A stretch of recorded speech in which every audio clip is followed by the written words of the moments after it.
네, 안녕하세요. 중학교 3학년 과학 2단원 우리나라의 계절별 일기도에 대해서 한번 살펴보도록 하겠습니다. 자, 먼저 일기도라고 하는 것은요, 기온이라든지 기압이라든지 풍향이라든지 풍속이라든지 고기압이라든지 저기압이라든지 전선이라든지 이런 등등의 것들을 지도에다가 표시한 것을 우리가 일기도라고 부르게 됩니다. 기온이라고 하는 것은 뭐 몇 도씨 몇 도씨 표현하는 거고, 기압이라고 하는 것은 몇 헥토파스칼, 1기압이 얼마였죠? 1013 헥토파스칼, 이렇게 우리가 불렀죠, 그렇죠? 뭐 1013이라든지 뭐 1010이라든지 뭐 998이라든지 등등으로다가 표현하는 거고, 풍향이라고 하는 것은 바람의 이제 방향이 되겠죠, 그렇죠? 바람의 방향이니까 뭐 북서풍이 부는지 남서풍이 부는지. 그 다음에 풍속이라고 하는 것은 바람의 빠르기입니다. 그래서 뭐 초속 뭐 2m/s라든지 뭐 5m/s라든지 또 뭐 10m/s라든지 그런 식으로 표현을 하게 되는 거고, 뭐 m/s 이렇게. 그 다음에 뭐 고기압이라고 하는 것은 기압이 주변부보다는 높다라는 거고, 저기압이라고 하는 것은 주변부보다 기압이 낮다라는 거고, 주의할 점은 상대적인 차이라는 것. 그러니까 1기압보다 높다고 고기압 아니고요, 1기압보다 낮다고 저기압 아닙니다. 상대적으로 주변보다 높으면은 그냥 무조건 고기압이고, 주변보다 낮으면 저기압입니다. 그 다음에 이제 전선이라고 하는 거, 뭐 한랭전선인지 뭐 온난전선인지 뭐 온대저기압이라든지 그런 등등의 그 전선들을 이제 표기하는 것을 우리는 일기도라고 부르게 됩니다. 근데 이것들을 싹 다 표시한 것은 이제 굉장히 좀 고급 학습이 되는 거예요. 그러니까 좀 어려워요, 이걸 싹 다 표시하면. 그래서 우리는 중학교 수준이기 때문에 조금 더 심플하게 보도록 하겠습니다. 그래서 먼저 봄철부터 시작해 보도록 하죠. 봄철 같은 경우에는요, 이동성 고기압이나 이동성 저기압이 많이 발생을 합니다. 고기압이나 저기압이 규모가 좀 작은 형태로 이동하게 되는 걸 우리가 이동성이라는 말을 붙여서 표현을 하게 되는 거예요. 그래서 고기압 같은 거 요런 게 이제 이동할 수 있고요, 저기압 같은 거 요런 게 이동할 수가 있습니다. 요런 거를 이동성 고기압 또는 이동성 저기압이라고 그래요. 그러면은 얘네들이 움직이면 날씨가 어떨 것 같아요? 급변합니다. 변화가 심해요. 그러니까 별로 솔직히 우리는 좀 짜증나 합니다, 그런 날씨를 갖다가. 자, 그리고요, 여기서 지금 요런 그림 하나 그렸죠, 그쵸? 요 그림 이제 뭔지 아셔야 됩니다. 뾰족뾰족 한랭전선하고 볼록볼록 온난전선이 같이 붙어있는 거, 온대저기압, 이런 것들이 자주 발생할 수가 있습니다. 그리고요, 봄 날씨 생각하시면 되는데, 봄 어떻습니까? 따뜻하죠. 그리고 어떻습니까? 좀 건조한 날씨가 지속이 됩니다. 그러면서 중국 쪽에서 황사가 많이 내려올 수도 있고요, 그 다음에 꽃샘추위, 꽃이 필 때쯤에 갑자기 조금 확 추워지는 겁니다. 확실히 여기 확 그냥 여기 북쪽에 있는 그 차가운 공기가 확 내려올 때 우리가 이제 꽃샘추위를 느낀다라고 얘기를 하게 되는 거예요. 그래서 이러한 날씨를 우리가 체험을 할 수가 있다라는 겁니다.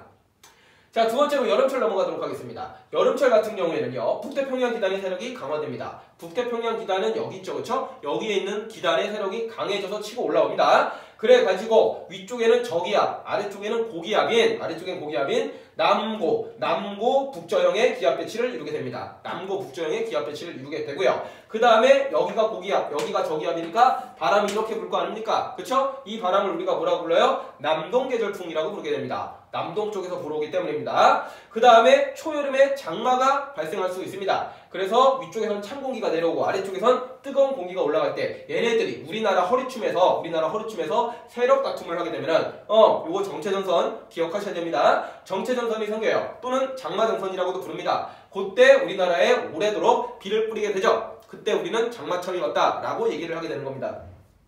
다음으로는 이 북태평양 기단, 그리고 또 적도 쪽에서도 뜨거운 공기가 계속 올라오기 때문에 폭염이라든지 엄청 더운 거예요, 열대야라든지 밤에도 더운 거예요, 태풍이라든지 큰 바람이 치고 올라오는 거예요. 이러한 우리가 날씨를 체험할 수가 있습니다. 태풍은 여러분들 뭔지 아시죠? 그쵸? 큰 바람이 이렇게 치고 올라오잖아요. 그쵸? 태풍의 다른 말이 뭔지 아십니까? 요거 하나만 좀 설명해 줄게요. 태풍을 갖다가 우리가 열대저기압이다, 이런 표현을 써서 표현하기도 합니다. 전선은 동반하지 않고요, 초속 17m/s 이상의 강력한 바람이 여기 밑에서부터 올라오는 거를 우리는 태풍이라고 부르게 됩니다. 자, 다음으로는 가을철입니다. 가을철 같은 경우에는요, 북태평양 기단의 세력이 약화됩니다. 얘놈이 이제 주춤한다 이거예요. 뭔가 북쪽에 찬 기운이 조금 내려온다라고 생각을 해주시면 되겠고요. 봄철과 비슷하게 이동성 고기압이나 이동성 저기압이 우리나라한테 영향을 많이 미치게 됩니다. 그 다음에 고기압이 만약에 우리나라에 많이 오게 되면은요, 고기압은 하강기류가 형성이 많이 되니까 구름이 소멸되면서 맑은 날씨를 우리에게 제공을 해줍니다. 그 다음에요, 슬슬 이제 겨울이 다가올 테니까 일교차가 큽니다. 낮에는 좀 덥고요, 밤에는 좀 많이 추워요. 그래서 그거를 일교차가 우리가 크다라고 얘기를 하게 되는 겁니다. 그러면서 첫 서리가 내릴 수도 있어요. 첫 서리라고 하는 건 뭡니까? 대기 중에 수증기가 풀릴 것 같은데 바로 고체가 얼음알갱이로, 고체 형태의 얼음알갱이로 변하는 거예요. 그러니까 요거는 바로 기체가 고체로 되는 승화라고 생각을 해주시면 되겠습니다. 그래서 첫 서리라는 거, 이런 것도 이제 가을철에 생길 수 있다. 기억해 주시고요. 마지막으로 겨울철입니다. 겨울철 같은 경우에는요, 기본적으로 시베리아 기단의 세력이 강해집니다. 이쪽이 시베리아 기단이죠. 얘네 세력이 강해지면서 내려와요. 차고 건조한 공기를 갖고 옵니다. 그러니까 우리는 춥고 건조한 날씨를 경험을 하게 되는 것이고요. 서고 동저형의 기압 대치를 나타내게 됩니다. 서쪽은요 조금 고기압이고요. 그 다음에 동쪽은요 저기압입니다. 이거를 서고 동저형의 기압 대치라고 얘기를 해요. 여기가 너무 차가우니까 고기압이 되는 거예요. 하강기류가 많이 생겨서. 여기는 상대적으로 따뜻하니까 상승기류가 생기면서 여기는 이제 저기압이 되는 거죠. 그래서 서구 동저형의 기압 배치가 나타난다는 거 기억해 주시고요. 그 다음에 바람은 북서기 절풍이 붑니다. 이런 식으로 바람이 불게 되죠. 이런 식으로 바람이 불게 되니까 북서쪽에서 불어오죠. 그러니까 북서기 절풍이 많이 불어오고, 그 다음에 한파, 엄청 추운 거예요. 그래갖고 막 다 얼어붙습니다. 수도관 이런 거 얼어붙습니다. 한파가 올 수가 있고요. 폭설, 눈이 엄청나게 많이 내리는 거예요. 그래서 눈 많이 오는 폭설, 이런 날씨를 우리가 경험을 할 수가 있게 되는 겁니다.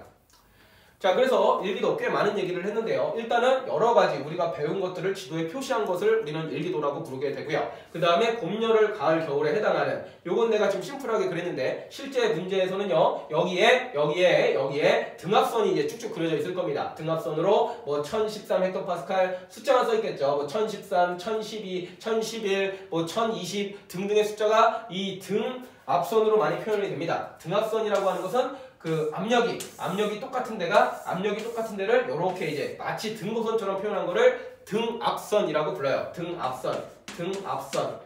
그래서 이런 것들이 표현이 되어 있을 텐데 너무 구체적으로 물어보지는 않을 겁니다. 그래서 수치 좀 읽어주시고, 주변보다 숫자가 높네, 그럼 고기압. 주변보다 숫자가 낮네, 그럼 저기압. 이 정도로 판단해 주시면서 봄철 일기도 눈여겨서 살펴봐 주시고, 여름철 일기도도 마찬가지예요. 가을철 일기도, 겨울철 일기도까지 요것은 눈으로 사진을 딱 찍어 주시기 바랍니다. 학교에서 프린트를 아마 줄 수도 있어요. 또는 그림을 그려줄 수도 있고요. 교과서에 그림이 있을 겁니다. 그 그림을 완벽하게 눈으로 찍어야 돼요. 특히나 봄철하고 가을철 일기도가 헷갈릴 수 있습니다. 비스물이 생겼기 때문에. 그러면은 다른 곳에서 힌트를 넣거나 구분하는 방법을 찾아서 학습을 해 주셔야 됩니다. 상대적으로 여름철과 겨울철은 쉽습니다.